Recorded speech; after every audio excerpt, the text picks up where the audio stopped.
That's right, y'all. We back on the scene to pull the lesson out. This is Gaming Looks Good, episode number 26. And this is our second episode where we're diving into 2K's Mafia 3. Now, this is the show where we look at a game from the lens of diversity, race, gender, and sexuality.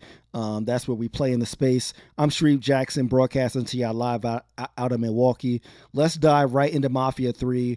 Want to give a huge spoiler alert, okay? We will be discussing massive spoilers for Mafia 3. So if you have not played this game and if you are sensitive to spoilers, stay away from this video. As a matter of fact, stay away from all the Gaming Looks Good videos because they all have spoilers in them. Every single one. You know what I'm saying? Because the only way to really talk about these issues is to show the video examples and dive into them. Now, on my last episode, episode number 25, I talked about sort of the prologue that sets up the revenge story in this game. Basically talked about how the black mob was sort of double crossed by the Italian mob and the ramifications of that.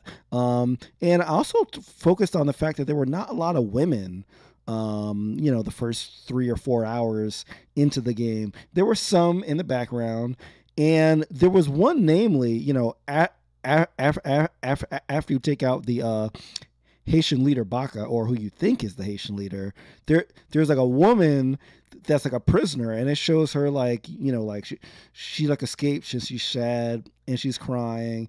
And I remember thinking they didn't even name her; they just let her run off. And I hope that wasn't the last of like her, and I hope that wasn't the only female character that would have a speaking role, and like it was like a damsel kind of thing. Well, it turns out that woman Cassandra is a lot deeper than that, and she will be the main focus of this episode. We're really going to be focusing a lot on the introduction to the women of the game. Now, I wish that it happened earlier, but better late than never, right?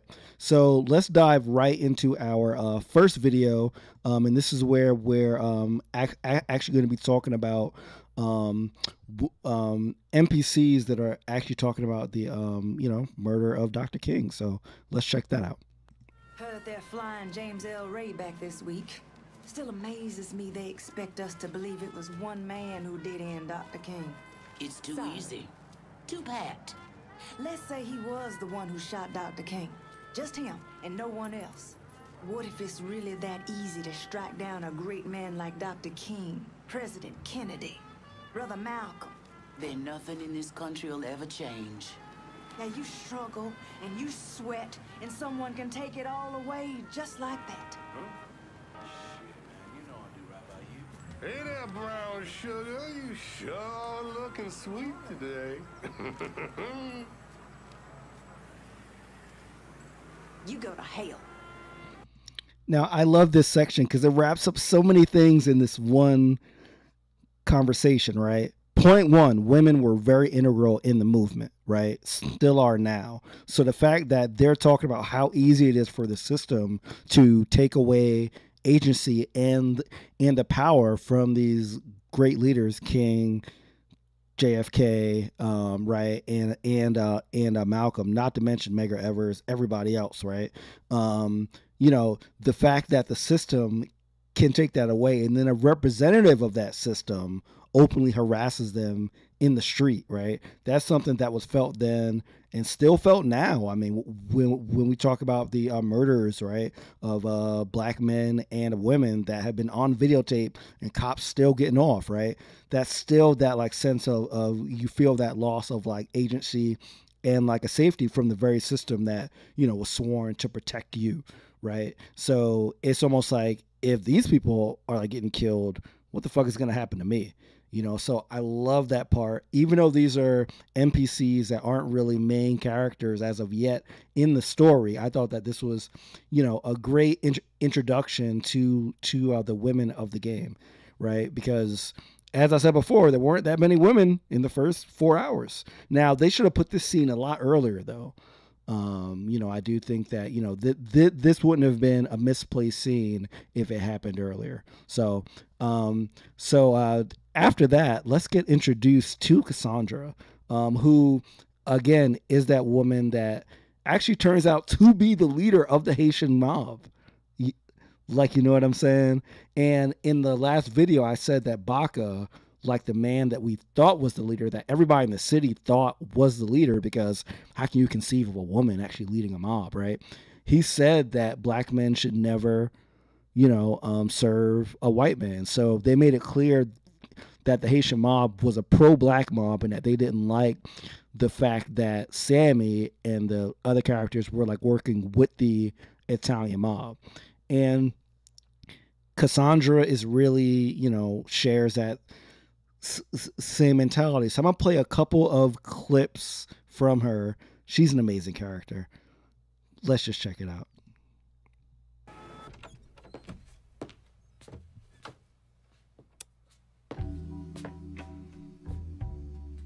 Coffee? Nice trick you pulled back at the Haitian camp. Lieutenant Baca was holding you prisoner. And I yelled you I did. It appears we both full of surprises. Certainly does. What can I do for you, Lincoln Clay? I want you to help me kill Sal Marcano. I see. A few months ago, you was trying to kill me. Now you break in here and expect me to trust you? Now that Marcano's backing the Dixie Mafia, it's only a matter of time till they come for you. And when they do, they'll kill everyone standing in their way. Lest I hitch my horse to your wagon, so to speak.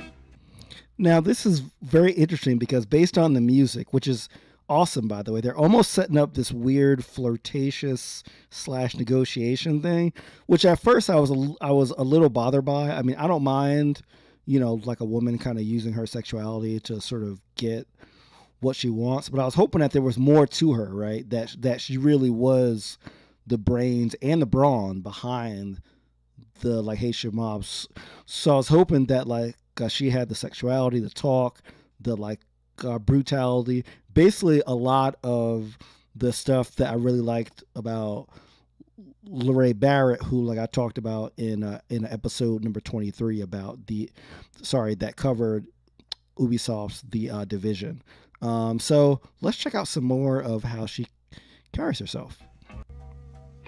Do you know why Sammy and I were at war? On account of you going after the lottery? Please. Just because you don't want to face some uncomfortable truths ain't a reason to act naive. The people in the holler deserve better than a two-faced old man who handed out cans of food whenever the mood hit him. Who always did what Sal Marcano told him to do, even if it pitted him against his own people. He did the best he could. And yet his best didn't amount to much, did it? Now she can talk the talk and walk the walk. I mean, she's basically like, yo, Sammy and the black mob, y'all dancing for the man, you know what I'm saying? And the Haitians are really where it's at. So I love the fact how she can hold herself in this conversation, even though she knows that Lincoln is a intimidating dude that just killed like half of the Haitian mob on his way to kill Baca, right? So she's cool and confident, and she's very powerful, and she knows it, So I already love her like presence, and her charisma is just off the charts, you know what I'm saying? So let's check out the rest of this interaction with Lincoln. Once I have the holler, I run it as I see fit. No questions asked. As long as you give me access to your muscle, your connections, and a place to hole up from time to time, you can do what you want.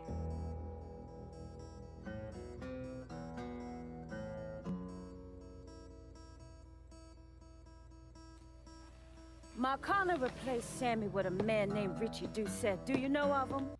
Now, I love that because you can see like this like back and forth, like she sits back, considers her options, and then she decides to go with like Lincoln. So it's not like he has to overpower her or like threaten her.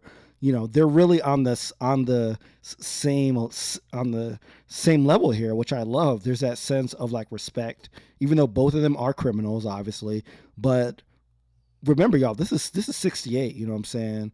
And they could have easily had Lincoln try to mansplain or like make themselves like, well, I'm the man, I'll tell you kind of what to do. But it really is a negotiation of equal powers, and I think that is a really dope thing to like show in a game and makes Cassandra even more powerful. So let's check out what she says about this dude that she wants Lincoln to catch, Richie. Assume he's Dixie Mafia. He's a wooster. Likes to kidnap black teenagers and take them out to the bayou. After starving them for a few days, he cuts them loose, tells them to run. Sometimes he brings out the dogs, you know, for old time's sake. So when I saw this, I couldn't tell if Cassandra was trying to manipulate him into acting based on this rage, or if it's something that she actually feels and why she wants to take this dude down, right? Because she seems a little manipulative, right? But then later, and I couldn't get this part on like video because my recorder kind of messed up, she says that that's how her sister died, right? So bringing up this clear racist imagery that this dude Richie does, and like he's part of the Dixie Mafia, which, you know, are like Confederate assholes. You know, I thought that, you know, this was a very powerful scene that shows that she has deeper motivations, right? Like she's not just like this like evil person that's just evil for like evil's sake, you know. She's a very complex character, and she's guided by a love of family and by basically being like pro-black and like wanting to keep money in the rackets within black hands. You know what I'm saying? And Sammy and like Lincoln didn't used to stand for that because they were with Sal and the Italian mob. So it's a really interesting balance, right? Of like mentalities, two different versions of how to succeed as a black person in the 60s. And I just think it's like fascinating, you know? So let's check out what happens after you meet Richie.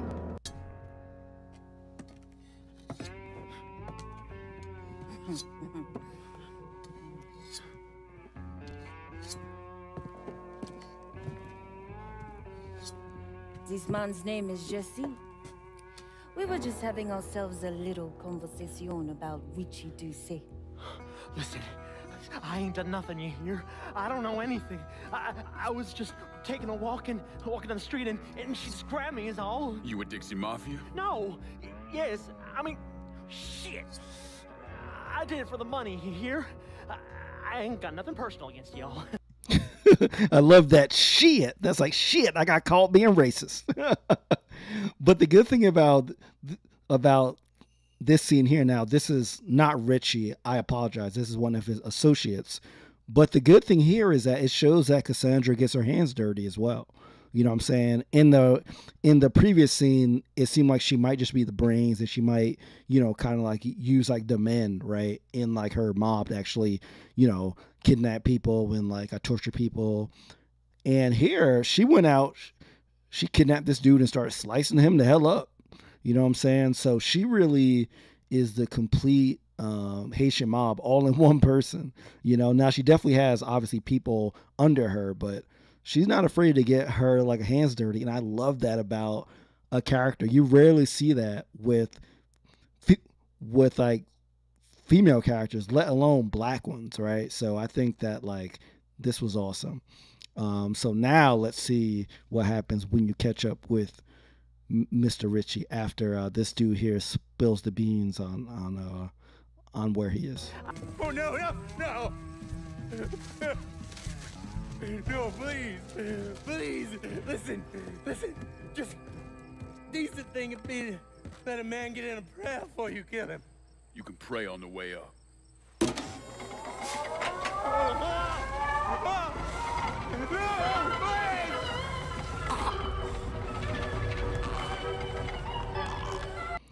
So yeah, so he found like a Richie in this like abandoned amusement park, and he hung him on a Ferris wheel. Now he could have did several ways to get rid of him. He could have just shot him, but he decided to humiliate him and to basically show this as a sign, because it's basically on display for everyone to see, right? So Lincoln, remember, is like a Vietnam vet, and they talk in the game about sort of like the psychological warfare and the guerrilla warfare that was used over there in like Vietnam. So this is an example of Lincoln using his like a training and the imagery of a black person hanging a white person to really strike fear in the hearts of the rest of the people that oppose him. So very interesting. Also the religious imagery of like the prayer, right? And like Cassandra actually talks about that in the next scene. So let's check that out. Doucette's dead. The hollow's yours. They say you strung him up on the old Ferris wheel. He killed Ellis. Shit all over the people in this neighborhood. Doucette got what he deserved. The righteous will rejoice when he sees the vengeance. He will bathe his feet in the blood of the wicked. That goes both ways, you know. Now, I thought that this was fantastic because so many times in like media, especially of this era in the 60s, they always show black women as like, I read the Bible and I'll like spit out like this knowledge and that's it. So like Cassandra's doing a real black thing here, you know what I'm saying? But she's also leading the gang. She's like slicing people up. She's like holding her own with a dude that killed half her gang in a conversation, right? So she's giving advice. She's like encapsulating so many different characters into one. It's like you never know what she's gonna do next, you know? And at the same time, she's like a principled, and she has the respect of not only Lincoln, but of other people in this community. Even though no one else knows that she really runs the Haitian mob. So I think it's incredible. I can't wait to see more of her in the game. I'm about 11 hours in at this point, so I'm pretty sure that she'll come back in, but I love her. And I bet her because she'd probably kick my ass if I didn't and probably slice me up. Now, she connects you with a dude called The Voice. And just check out what The Voice is because he's a very interesting character as well. Even though I didn't see a lot of him, he also speaks about the women in the game. So let's check that out. Been a while. Wasn't expecting to see you working with the Haitians. It's either this or bow down to them fucking coon asses, and you know I ain't ever been one to bow down to anyone. Ain't that the goddamn truth? Cassandra phoned ahead. Say you going out to Perlas. Asshole named Merle Jackson runs it. Turned it into a brothel. That's white fellas come in and do whatever they want to our young sisters. So he's your like traditional black nationalist dude, and he basically tells Lincoln to his face like, yo, I'm working with the Haitians because I'm not a coon, basically, you know what I'm saying? So he's like, I'm not working with the Italians that don't respect me as a black man. I'm working with the Haitians, you know? So very interesting that he said that directly to Lincoln's face. But also he's talking about helping Lincoln to take down, you know, and really own the Hollow by like taking out like this dude, Merle Jackson. But he's not talking about eradicating prostitution or how bad it is for like the women. He's squarely pissed off about it because this white man, this like Dixie Mafia, these like racist assholes with black prostitutes. And that tends to be the, you know, motivating factor of taking them out is we can't let these white dudes pimp out our like a black woman. But I never hear like we shouldn't let anybody pimp out our like black women. I never hear people say these black people shouldn't pimp out our like black women. So I don't know if they'll tackle that later in the game, but I find it really interesting that the real opposition to the prostitution racket is not prostitution itself. It's the fact that white people, the Dixie Mafia, are actually in control of it in the predominantly black Hollow area. So let's check out some of the conversations that you hear as you're infiltrating the prostitution racket. Way Donna tells it, they find out you're fucking black only. Them Haitian boys will come for you. Well, there you go. Stop trying to fuck black girls. Only a matter of time before your wife finds out. You remember her, right? Yeah, so they're clearly, you know, talking about fucking black girls. So let's let's move on to Merle Jackson and his associate's view on Sammy, who, like I remember, was the head of the black mob that kind of deferred to Sal and the Italian mob before Sal killed him. One thing the old nigger who was running the holler had going for him. He kept his people in line and didn't rock the boat too much. Wish fucking Rich would do the same. Yeah, well, I ain't gonna bow and scrape to no nigger just to sell a little dope. Yeah, so he's basically saying that, you know, the good thing about Sammy was he knew his place. You know what I'm saying? So now you can see why Cassandra and the other Haitians really hated Sammy, because he really didn't rock the boat. He didn't try to, you know, really get more for black people. You know what I'm saying? And that really is what it seems like the Haitians' goal is. So now, after you take out Merle, usually you're given a choice to spare somebody or to kill them, except for the case for Richie, because he was a dude that was intimately involved in the in the backstabbing of like Lincoln's friends and the killing of his friends and his mentor. But you don't get that shot with like Merle. He pretty much forces you to kill him.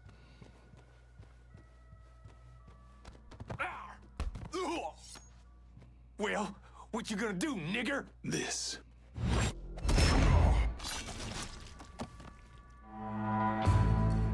Yeah, so he, you know, you don't get that choice here, and this is how you secure the prostitution racket. So once again, it's not about not pimping black women, it's who gets to pimp them, which has all kind of allegories and all kind of meanings about black women being pimped in the movement, right? Because they're doing the work, but they're not really getting the like a recognition and basically being, you know, the mules of society and all these other great things that, well, not great things that happen, but great analysis done by people over the years, such as Audre Lorde and such. So yeah, that is the prostitution racket. So Cassandra also introduces you to Jackie, her weapons dealer, and his background is really interesting. So let's check out Jackie's background. Let me see what you got. Jackie? What the hell?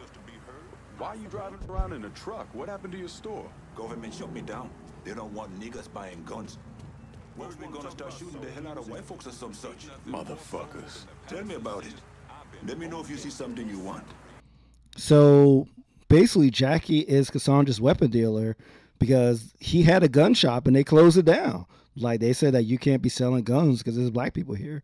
So even that little detail, right, of like, you know, a weapons runner that can basically drive to wherever you are, the reason he's mobile is because of the system, which again, we saw at the beginning of this section where the women were talking about the assassinations and how the system takes that agency from you, and then you saw the cop immediately take that agency from them. This is another example of that through Jackie. So I thought that that was great. And again, this is all tied to Cassandra, right? I mean, she's just amazing. She has her arms everywhere in the game, you know. But there's also another amazing woman that is just introduced, and I haven't been able to interact with her much, but I wanted to include her in this video because, you know, she seems to bring something else to the game. But first, we got to go back to the guy who we had a pretty racist interaction with in the first video, Vito, but it turns out you have to save his ass, and that interaction sure changes. So let's check out Vito, who used to work with Sal, the Italian dude that double-crossed everybody. Let's check out Vito. Well, so we're partners now. As long as you do what I say and give me what I want when I want it. So goodbye Marcano, hello Lincoln Clay. It's either that or more of this. And next time I won't be around to fish your ass out the freezer.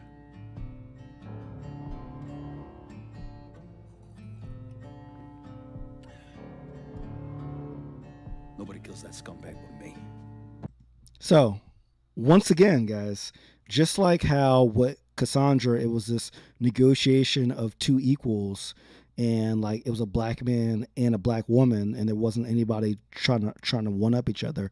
You see the same thing with like Vito, who's a made man in the Italian mob, right? And Lincoln, a black dude and a Italian mafia dude who had this whole, racial thing where Vito clearly did not like dealing with a black dude, as I showed in the first video in like episode 25. Now, since he got double crossed as well, he's actually aligned with the same dude that he gave a racist. Now they're going to do business. So just think about the gears that were going through Vito's head as he was thinking here, like, do I really want to deal with this black dude? And it turns out that they unite over revenge. So this is not a story of, racists coming together, but it does show that the like practicality of some of the people. It wasn't just everyone was blindly racist, right? Some people were guided by agendas. Vito clearly wants revenge, and that goes over the racism that he feels for Lincoln. And I thought that like that was great. Now Vito introduces you to the other woman that I was talking about, Alma, and we're gonna end on her clip. So let's check out Alma. You bring me Greco. I'm in.